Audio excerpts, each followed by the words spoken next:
जय हिंद साथियों, स्वागत है आप सबका साहित्य शिखर क्लासेस के यूट्यूब चैनल पर। कैसे हैं आप सभी और कैसे चल रही है आप सबकी तैयारी। आशा करता हूँ आप सबकी तैयारी अच्छी चल रही होगी, अच्छे से मनोरंजन के साथ पढ़ रहे होंगे। और हम पढ़ रहे संत साहित्य, निर्गुण संत साहित्य चल रहा है हमारा। और हम देख चुके हैं लगभग पिछले जो क्लास थी हरिदास निरंजनी और धन्ना के बारे में देखा था, धन्ना जाट के बारे में। और आज हम देखने वाले हैं चरणदास जी के बारे में। तो आज के संत चरणदास, अच्छे से नोट्स बनाते रहें और रिवीजन करते रहें, ज़्यादा से ज़्यादा रिवीजन करें। बार बार हर क्लास में ये कहता हूँ, रिवीजन सबसे मोस्ट इम्पोर्टेंट है, ठीक है। और आप सभी लोगों के जो कमेंट आ रहे थे, सब मैं कमेंट पढ़ता हूँ, सब देखता हूँ। आप सब लोगों की प्रतिक्रिया है कि सर रोज़ एक क्लास तो डाल दिया करो। मैं कोशिश करता हूँ कि रोज़ आपको एक क्लास मिल जाए। इसके अलावा जो है, आप बोलते हो कि सर वीडियोज़ थोड़े, जैसे मान लो गाइडेंस के वाले 1-2 वीडियो एक दिन ज़्यादा आ गए, तो मेरा कहना है कि किसी दिन कोई मोस्ट ऐसी इन्फॉर्मेशन आ जाए तो फिर उस हिसाब से वो वीडियो बनाना पड़ता है हमें, है ना। बाकी वैसे कोई दिक्कत नहीं है, रोज़ में 2 वीडियो के सिस्टम है। अब देखो, मैंने एक चैनल बना लिया उमाशंकर पंचोली व्लॉग नाम से। तो वहाँ क्या है, वहाँ नॉर्मली मेरी डेली रूटीन जो क्या है, मेरी लाइफ से संबंधित जो एक्सपीरियंस मुझे हुए हैं और जो चीज़ें मैंने फेस की है, जो देखी है, और पर्सनली जो बातें वो वहाँ बना के वीडियो अपलोड कर देता हूँ, जैसे ज्वाइनिंग वही, और जो भी अभी डेली रूटीन पे जो बेस पे जो भी हो रहा है। और एक वीडियो तो डेली वहाँ आपको देखने को मिलेगा, 2 वीडियो जो है, एक गाइडेंस का नॉर्मली वीडियो, क्या अच्छा होना चाहिए, किस प्रकार आप पढ़ाई में आप सुधार कर सकते हैं, और एक क्लास का वीडियो डेली आपको साहित्य शिखर क्लासेस में देखने को मिलेगा। तो 3 वीडियो आपको डेली देखने को मिलेंगे। जिन साथियों ने साहित्य उमाशंकर पंचोली व्लॉग चैनल नहीं देखा है, उसे देख लें, सब्सक्राइब कर लें।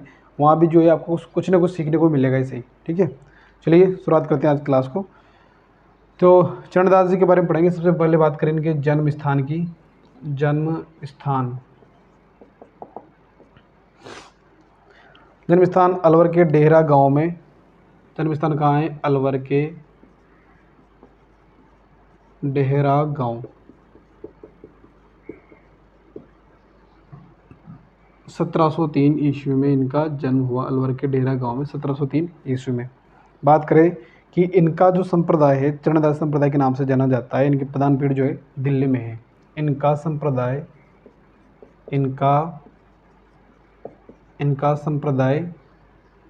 चरणदासी संप्रदाय के नाम से, चरणदासी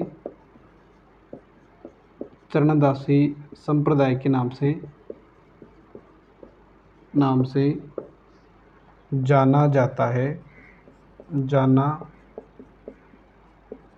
इनका संप्रदाय जो है चरणदास संप्रदाय के नाम से जाना जाता है। इनकी प्रधान पीठ दिल्ली में है। इनकी प्रधान पीठ जो है कहाँ है? दिल्ली में। इनकी प्रधान पीठ कहाँ है? दिल्ली में है। अगली बात करेंगे, चरणदास संप्रदाय के जो अनुयायी है वो पीले रंग के वस्त्र पहनते हैं। तो चरणदासी संप्रदाय के लोग पीले रंग के वस्त्र पहनते हैं। सामान्य बात है, याद रखनी है। तो सबसे पहले बात करें कि जन्म हुआ डेहरा गांव अलवर के 1703। इनका संप्रदाय है चरणदासी संप्रदाय और इनकी प्रधान पीठ है दिल्ली में। चरणदासी संप्रदाय के लोग जो है पीले रंग के वस्त्र पहनते हैं। आगे बात करें तो इस संप्रदाय के जो लोग हैं वह सखी भाव से कृष्ण भगवान की उपासना करते हैं। इस संप्रदाय के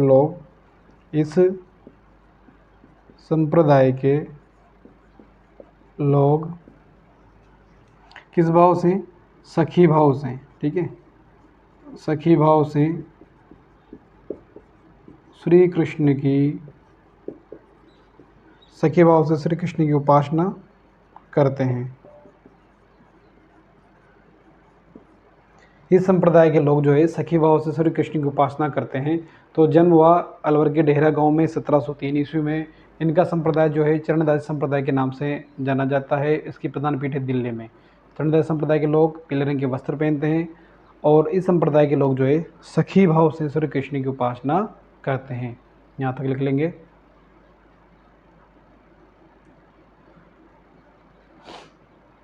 आपको क्लास कैसी लग रही है उस पर कमेंट जरूर करें। और जो उमाशंकर पंचोली व्लॉग जो चैनल बनाया है उस पर भी देखें, उसको भी देखें, वीडियोस कैसे लगते हैं आपको, है ना। और देखो, सपने सच होते हैं, मैंने कई बार कहा है। और मैं खुद के जो मैंने देखा है वो बता रहा हूँ। जब तक चीज़ होती नहीं है ना, जब तक आपको चीज़ मिलती नहीं है, तब तक आपको असंभव लगता है।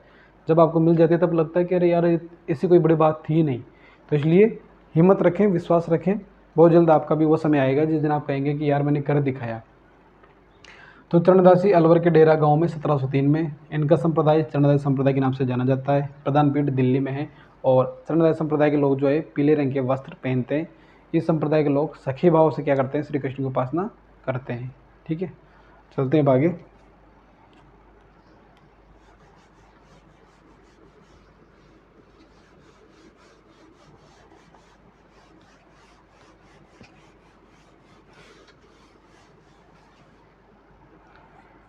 बात करें तो इस संप्रदाय में जो है निर्गुण और सगुण भक्ति का समन्वय देखने को मिलता है चरणदास संप्रदाय में। तो ये बात नोट कर लेंगे कि इस संप्रदाय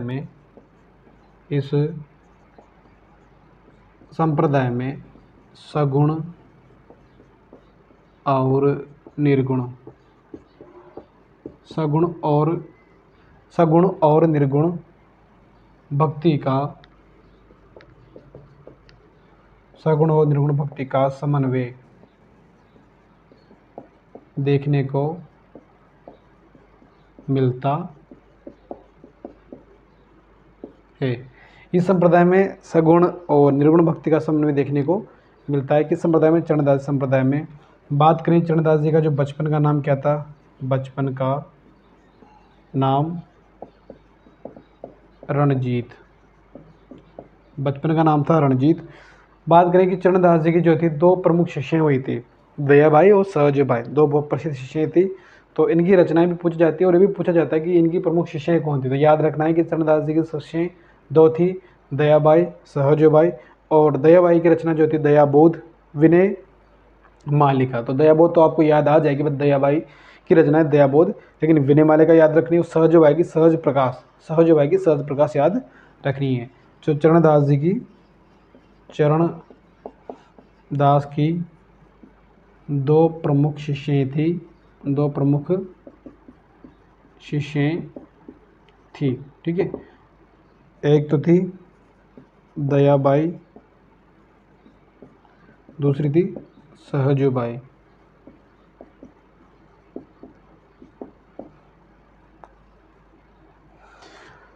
बात करें दयाबाई की रचनाओं की, तो दयाबाई इनकी जो प्रमुख रचनाएं हैं, एक है दयाबोध,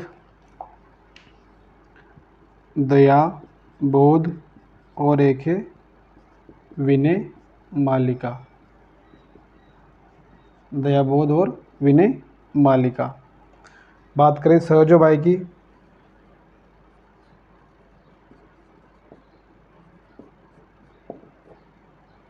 सहज प्रकाश, सहजबाई की सहज प्रकाश। ठीक है, तो इस संप्रदाय में जो है सगुण और निर्गुण भक्ति का समन्वय देखने को मिलता है। किस संप्रदाय में? चरणदासी संप्रदाय में। बचपन का नाम क्या था? बचपन का नाम था रणजीत। चरणदास जी की दो प्रमुख शिष्यें थी, कौन? दयाबाई और सहजबाई। और दयाबाई जो है उन्होंने दो रचनाएं लिखी, दयाबोध और विनय मालिका। सहजबाई ने दो लिखी, सहज प्रकाश, सहजबाई ने एक रचना लिखी सहज प्रकाश। दयाबाई ने लिखी दो, दयाबोध और विनय मालिका। याद रखना, यहाँ से प्रश्न बनता है कि चरणदास जी के दो प्रमुख शिष्यें कौन थी। यहाँ से प्रश्न बनता है कि दयाबाई सहजबाई थी, और दयाबाई सहजबाई की रचनाएं कौन सी थी, यहाँ से भी प्रश्न बनता है। तो ये बात आपको याद रखनी है, लिख लीजिए यहाँ तक, फिर चलते हैं आगे।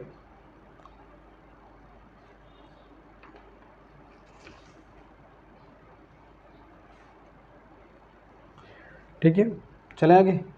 तो इस संप्रदाय में सगुण और निर्गुण भक्ति का समन्वय देखने को मिलता है। बचपन का नाम रणजीत। चरणदास जी के दो प्रमुख शिष्य हैं, दयाबाई सहजबाई, दयाबोध, विनय मालिका और सहज प्रकाश इनकी प्रमुख रचनाएं। बात करें चरणदास जी की प्रमुख रचनाओं की, तो चरणदास जी की प्रमुख रचनाएं, आज मेरी तबीयत थोड़ी मुझे ऐसे लग रही है, जुकाम हो सकता है मुझे। धर्म जहाज, क्योंकि गर्मी पड़ रही है, बरसात भी हो रही है, तो थोड़ा सही नहीं है। धर्म जहाज, भक्ति सागर, पहली रचना है धर्म जहाज, भक्ति सागर। तीसरी अष्टांग योग, अष्टांग योग। ठीक है, तो चरणदास जी की दो प्रमुख रचनाएं हैं, धर्म जहाज, भक्ति सागर, तीन प्रमुख रचनाएं, और अष्टांग योग चरणदास जी की प्रमुख रचनाएं।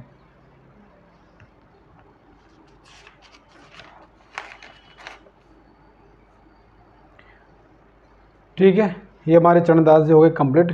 अब पढ़ते हैं हम संत लाल दास जी के बारे में। चरणदास जी की प्रमुख रचनाएं धर्म जांच, भक्ति सागर, अष्टांग योग। अगले संत कवि हैं लाल दास, संत लाल दास।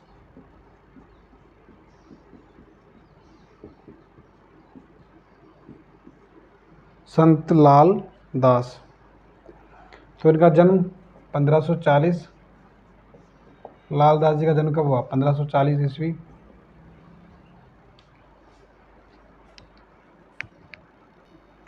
जन्म हुआ 1540 ईस्वी, और इनका जन्म अलवर जिले के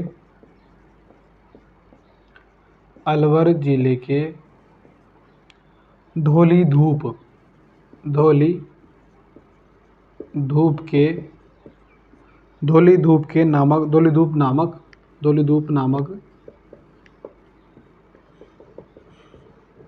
नामक गांव में एक मुसलमान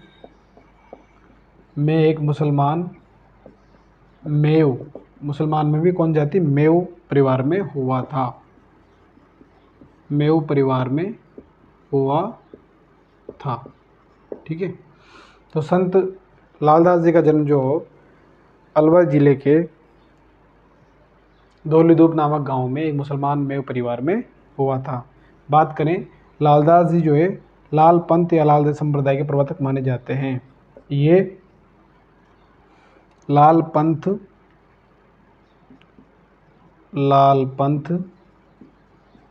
लालदासी संप्रदाय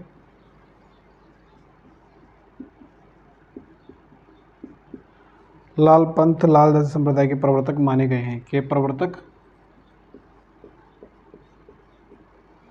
माने गए हैं। ठीक है, ये लाल पंथ लालदासी संप्रदाय के प्रवर्तक माने गए हैं। इनका जो देहांत था वह भरतपुर के नगलापुर जो है नंगला गांव में हुआ था। भरतपुर के नंगला गांव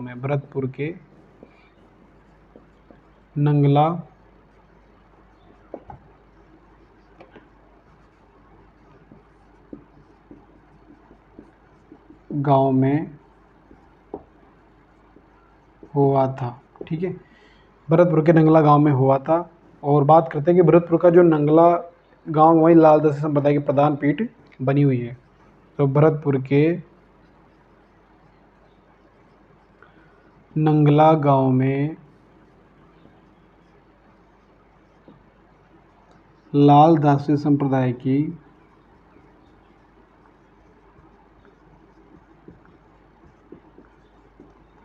प्रधान पीठ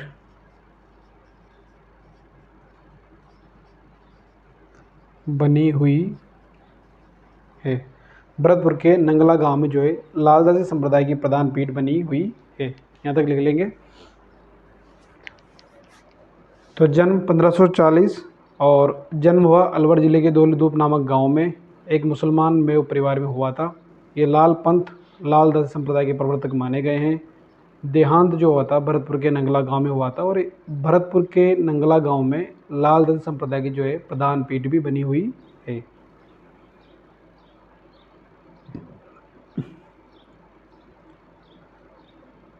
लगभग जो है अब एक क्लास और होगी, उसके बाद हमारे जो है ये निर्गुण संत जो चल रहे हैं वो कंप्लीट हो जाएंगे। उसके बाद हम पढ़ेंगे सूफी काव्यों की विशेषता, सूफी काव्यों के प्रमुख लक्षण, फिर सूफी साहित्य के प्रमुख कवि। ठीक है, तो इनको अच्छे से पढ़ लें, रिवीजन कर लें, उसके बाद ही नोट्स बनाते हुए फिर दूसरी क्लास को स्टार्ट करेंगे। ठीक है ना, लिख लें यहाँ तक। जन्म 1540 ईस्वी, जन्म अलवर जिले के धौलीधूप नामक गांव में एक मुसलमान मेव परिवार में हुआ था। यह लाल पंथ लालदासी संप्रदाय के प्रवर्तक माने गए हैं। भरतपुर के नंगला में देहांत और प्रधान पीठ जो है नंगला में बनी हुई है, भरतपुर के में। और लास्ट लाइन याद रखनी है, इनकी जो रचना है वो लालदास की चेतावनी नाम से संकलित की गई है। इनकी रचनाएं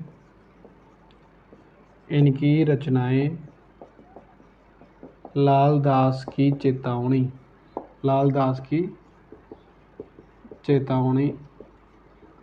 नाम से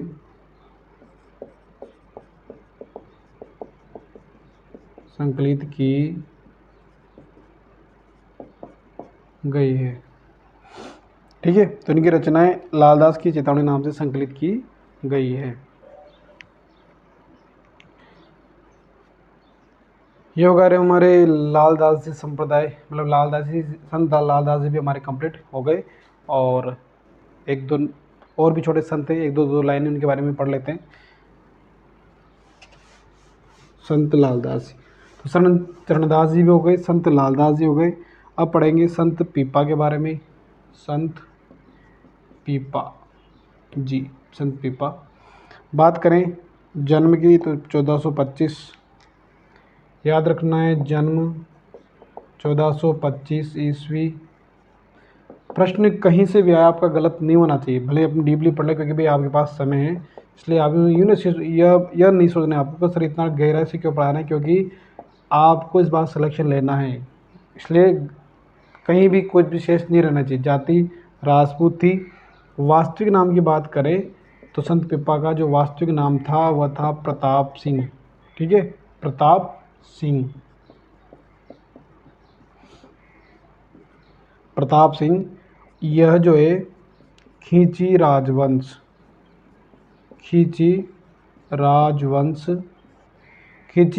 के गागरोन जो कहाँ का है, झालावाड़ के राजा थे। ये खींची राजवंश के गागरोन के झालावाड़ के राजा थे संत पीपा। बस इनके बारे में यही याद रखना है। जन्म हुआ 1425 में, जाति राजपूत थी, वास्तविक नाम था प्रताप सिंह। ये खींची राजवंश जो थे गागरोन झालावाड़ के राजा थे।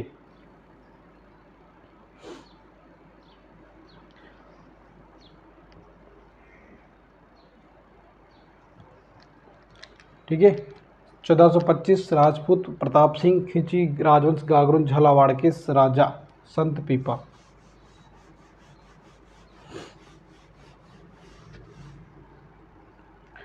और अगले संत हैं, आज की क्लास यही समाप्त करेंगे, संत सेन।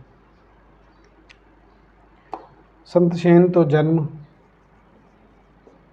1500 ईस्वी, जाति आप सबको पता ही है, सेन जाति है इनकी। और ये बघेलखंड के बांधवगढ़ के निवासी थे। ये बघेलखंड के बांधवगढ़ के निवासी थे। ठीक है, ये बघेलखंड के बांधवगढ़ के निवासी थे संत सेन। तो सन जन 1500 ईस्वी, जाति सेन, बघेलखंड के बांधवगढ़ के निवासी थे। ठीक है, आज की क्लास में इतना ही। और नोट्स बना लें, रिवीजन कर लें। ठीक है, लगभग हमारा जो है निर्गुण संत साहित्य कंप्लीट है। और अगली क्लास में एक क्लास और रखेंगे जिसमें कंप्लीट हो जाएगा। उसके बाद जो है हम पढ़ेंगे सूफी साहित्य। सबसे ज़्यादा फोकस रिवीजन पे करें, जितना ज़्यादा रिवीजन करेंगे उतना ज़्यादा सही है। और मेरे हिसाब से जैसे माओवादी काल कंप्लीट हो गया तो उसके ऑब्जेक्टिव भी देखते रहें। पिछले सालों के पेपर देख लें, या फिर कोई मॉडल पेपर देख लें, या फिर जो किसी भी बुक्स में ऑब्जेक्टिव हो वो वहाँ से ऑब्जेक्टिव निकालें। देखें कि मैं कितना कर पा रहा हूँ, कितना नहीं कर पा रहा, किस प्रकार आप समझ पा रहे प्रश्नों को, उसके बारे में देखते रहें। क्योंकि अभी आपके पास समय, अभी कर लोगे तो सही रहेगा, वरना फिर धीरे धीरे क्या होगा कि प्रेशर में आ जाओगे। क्योंकि पढ़ने के बाद रिवीजन और प्रैक्टिस बहुत इंपॉर्टेंट है, तभी कहीं ना कहीं उसका जो है हम कितना सीख पा रहे उसका पता चलता है। ठीक है, तो आज क्लास में इतना ही, मिलते हैं नेक्स्ट क्लास में। तब तक के लिए अच्छी तैयारी करें। जय हिंद, जय भारत।